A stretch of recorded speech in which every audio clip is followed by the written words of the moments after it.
Hi, Leslie. Hi. I used, for my technology implementation, I use Articulate, which is Storyline. This is my lesson. I'm going to go ahead and do it over. This is my first slide.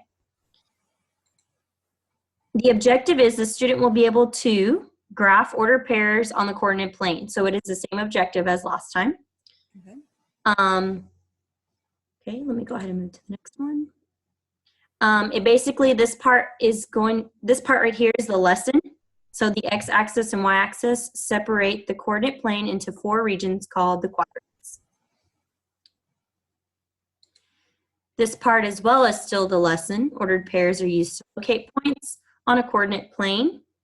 And it's showing the y-axis and the x-axis and the origin. This part is also the lesson. In an ordered pair, the first number is the x-coordinate, the second number is the y-coordinate. The next part is a YouTube video. It talks about the quadrants, it talks about vocabulary, and it talks about graphing. This is just a practice question. This section right here is more practice. So what they would do is get a sheet of paper and they would answer the following questions, which are at the bottom right here that says determine the coordinates of each figure. So they would have to figure the questions out here and put the ordered pair next to the question. And they would answer this on a sheet of notebook paper. Just to give them some kind of like a hands-on to write. Yeah. Instead of just focusing the whole time at the screen. The next part would be they would check their work. They would check to see if they got it correct. The next part is matching. So they would match the correct vocabulary word to the correct term. So I'm going to go ahead and match it up. So the horizontal is the y-axis. The center of the coordinate plane is the origin. The vertical axis of the coordinate plane is the y-axis, and the exact location is the ordered pair. So then you would click submit, and it would say correct, that is right, you selected the correct response, keep up the great work. This part right here I liked because you could go back and you could re-edit that. Instead of putting correct, you could put that's right, or you can change the wording up on here. Even on the continue button, you can change the wording on there. I also decided to put a survey of questions on here. I put that pretty much that your feedback is important. So I like that when you hover over the question or the numbers, it tells you exactly what you're answering. So when you read the first question, it tells you, are you strongly disagreeing, you agree, neutral, disagree.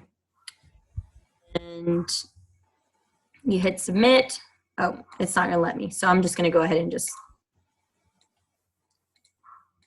click on each one. And then I click submit and it says thank you. And then you hit continue. And I just made the last little slide so that way they would know that the module has been completed. So I put this concludes the module. Thank you for your time. I really like it. So I have a question. On the matching quiz, was that really hard to put together and articulate? To be honest with you, let me show you my behind the scenes format. Close. So I would click down here. Why is it?